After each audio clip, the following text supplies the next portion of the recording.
ಜಿಲ್ಲಾ ಗ್ಯಾರಂಟಿ ಯೋಜನೆಗಳ ಅನುಷ್ಠಾನ ಪ್ರಾಧಿಕಾರ ಹಾಗೂ ರಾಜ್ಯ ರಸ್ತೆ ಸಾರಿಗೆ ನಿಗಮದಿಂದ ಬುಧವಾರ ನಗರದ ಕೆಎಸ್ಆರ್ಟಿಸಿ ಬಸ್ ನಿಲ್ದಾಣದಲ್ಲಿ ಜಿಲ್ಲೆಯ ವಿದ್ಯಾರ್ಥಿಗಳಿಗೆ ಉಚಿತ ಬಸ್ ಪಾಸ್ ವಿತರಣೆ ಮಾಡುವ ಮೂಲಕ ಕಾರ್ಯಕ್ರಮಕ್ಕೆ ಚಾಲನೆ ನೀಡಿ ಮಾತನಾಡಿದ ಜಿಲ್ಲಾ ಗ್ಯಾರಂಟಿ ಸಮಿತಿ ಅಧ್ಯಕ್ಷ ಯಲುವಹಳ್ಳಿ ರಮೇಶ್, ರಾಜ್ಯ ಸರ್ಕಾರ ಜಾರಿಗೆ ತಂದಿರುವ ಪಂಚ ಗ್ಯಾರಂಟಿ ಯೋಜನೆಗಳು ಸಮಾಜದಲ್ಲಿ ಎಲ್ಲಾ ವರ್ಗಗಳ ಅಭಿವೃದ್ಧಿಯನ್ನ ಗುರಿಯಾಗಿಸಿಕೊಂಡಿದ್ದು, ಮಹಿಳೆಯರು, ರೈತರು, ಯುವಕರು, ವಿದ್ಯಾರ್ಥಿಗಳು ಹಾಗೂ ಬಡ ಕುಟುಂಬಗಳ ಜೀವನ ಮಟ್ಟ ಸುಧಾರಣೆಗೆ ಮಹತ್ವದ ಕೊಡುಗೆ ನೀಡುತ್ತಿವೆ.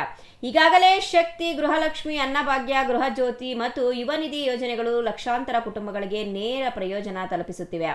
ಇದರೊಂದಿಗೆ ವಿದ್ಯಾರ್ಥಿಗಳ ಶಿಕ್ಷಣಕ್ಕೆ ಉತ್ತೇಜನ ನೀಡುವ ಉದ್ದೇಶದಿಂದ ಉಚಿತ ಬಸ್ ಪಾಸ್ ಯೋಜನೆಯನ್ನು ಸರ್ಕಾರ ಇತ್ತೀಚೆಗೆ ಜಾರಿಗೆ ತಂದಿದೆ ಎಂದರು. ಇವತ್ತು ಹುಡುಗರು ಅದರಿಂದ ಸೌಕರ್ಯದಿಂದ ವಂಚಿತರಾಗ್ತಾ ಇದ್ದಾರೆ. ವಿಶೇಷವಾಗಿ ತಮಗೆಲ್ಲ ಗೊತ್ತಿರುವಂತೆ ಗ್ರಾಮೀಣ ಪ್ರದೇಶದಿಂದ ನಗರ ಮತ್ತು ಪಟ್ಟಣಗಳಿಗೆ ವಿದ್ಯಾಭ್ಯಾಸಕ್ಕಾಗಿ, ಉನ್ನತ ವಿದ್ಯಾಭ್ಯಾಸಕ್ಕಾಗಿ ಬರುವಂಥವರು ಹೆಚ್ಚಿಗೆ ಬಡವರ ಮಕ್ಕಳು, ಕೂಲಿ ಕಾರ್ಮಿಕರ ಮಕ್ಕಳು, ಕೃಷಿ ಕಾರ್ಮಿಕರ ಮಕ್ಕಳು, ರೈತರ ಮಕ್ಕಳು ಆಗಿರ್ತಾರೆ.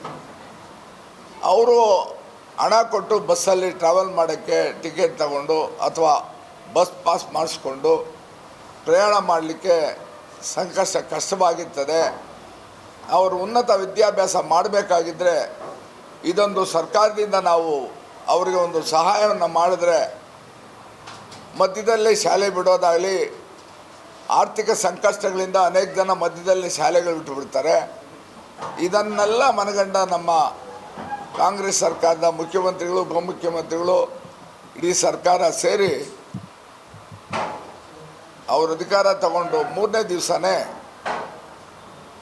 ಈ ಯೋಜನೆಯನ್ನು ಕಾರ್ಯಗತ ಮಾಡಿ ಜಾರಿಗೊಳಿಸಿ ಅಂತ ಆಜ್ಞೆಯನ್ನು ಮಾಡಿದ್ದಾರೆ.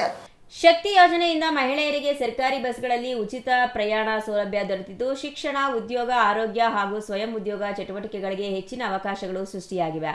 ಮಹಿಳಾ ವಿದ್ಯಾರ್ಥಿನಿಯರು ಸಹ ಈ ಯೋಜನೆಯಿಂದ ಹೆಚ್ಚಿನ ಪ್ರಯೋಜನ ಪಡೆದು ಶಾಲೆ ಮತ್ತು ಕಾಲೇಜುಗಳಿಗೆ ಸುಲಭವಾಗಿ ಸಂಚಾರ ಮಾಡುತ್ತಿದ್ದಾರೆ.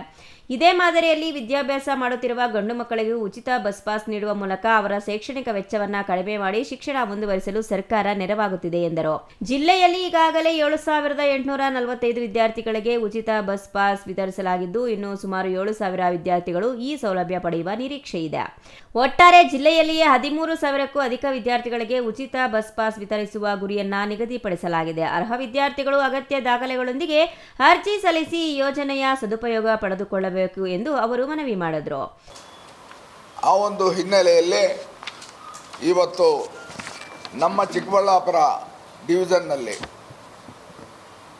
1ನೇ ಕ್ಲಾಸಿಂದ 7ನೇ ತರಗತಿವರೆಗೂ, 8ನೇ ಕ್ಲಾಸಿಂದ 10ನೇ ತರಗತಿವರೆಗೂ, PUC ಅವ್ರಿಗೆ, ITI ಅವ್ರಿಗೆ, ಡಿಗ್ರಿ ಅವ್ರಿಗೆ, BE, MBA, MBA, MSc ಮತ್ತು ಇತರೆ ಕೋರ್ಸ್ಗಳು ಎಲ್ಲರೂ ಕೂಡ ಇದರ ಸೌಲಭ್ಯವನ್ನು ಒದಗಿಸ್ಕೊಡ್ತಾ ಇದ್ದೀವಿ.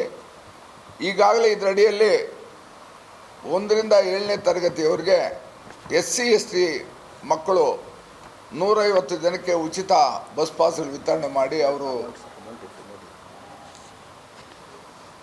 ಒಬ್ಬರಿಗೆ ತಲಾ 150 ರೂಪಾಯಿ ಇತ್ತು.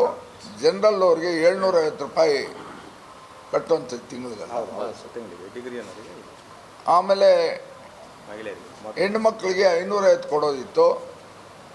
8ರಿಂದ 10ನೇ ತರಗತಿಯವರಿಗೆ 150 ರೂಪಾಯಿ, ಜನರಲ್ ಅವ್ರಿಗೆ 750 ರೂಪಾಯಿ, ಹೆಣ್ಮಕ್ಳಿಗೆ 550 ಇತ್ತು. PUC ಅವ್ರಿಗೆ, SC STಗಳಿಗೆ 150 ರೂಪಾಯಿ, ಜನರಲ್ ಅವ್ರಿಗೆ 1,050, ಹೆಣ್ಮಕ್ಳಿಗೆ 1,050 ಇತ್ತು. ITI ಅವ್ರಿಗೆ 150, SC STಗೆ 1,310 ರೂಪಾಯಿ, ಜನರಲ್ ಅವ್ರಿಗೆ, ಹೆಣ್ಮಕ್ಳಿಗೆ 1,310 ಇತ್ತು. ಡಿಗ್ರಿವರೆಗೆ 150 ರೂಪಾಯಿ ಇತ್ತು, 1,050 ಜನರಲ್ಗೆ, 1,050 ಲೇಡೀಸ್ಗೆ ಇತ್ತು. BE MBA ಇತರೆ ಅವ್ರಿಗೆ, SC STಗೆ 150, ಜನರಲ್ ಅವ್ರಿಗೆ 1,550, ಹೆಣ್ಮಕ್ಳಿಗೆ 1,550 ಇತ್ತು. ಇದೆಲ್ಲ ಕೂಡ ಈಗ ಫ್ರೀ ಆಗಿದೆ. ಇಷ್ಟು ಏನು ಹಣ ಅವರು ವಿದ್ಯಾರ್ಥಿಗಳು, ವಿದ್ಯಾರ್ಥಿನಿಯರು ಕಟ್ತಾಯಿದ್ರು, ಇಷ್ಟು ಹಣ ಕೂಡ ಇವತ್ತು ಫ್ರೀ ಆಗಿದೆ.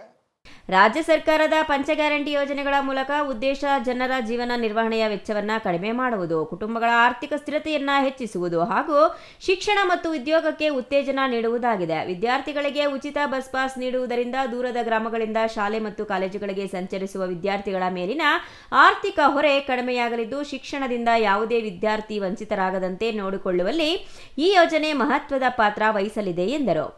ತೋಡನಹಳ್ಳಿ ರಮೇಶ್, ಸಿಟಿವಿ ನ್ಯೂಸ್, ಚಿಕ್ಕಬಳ್ಳಾಪುರ.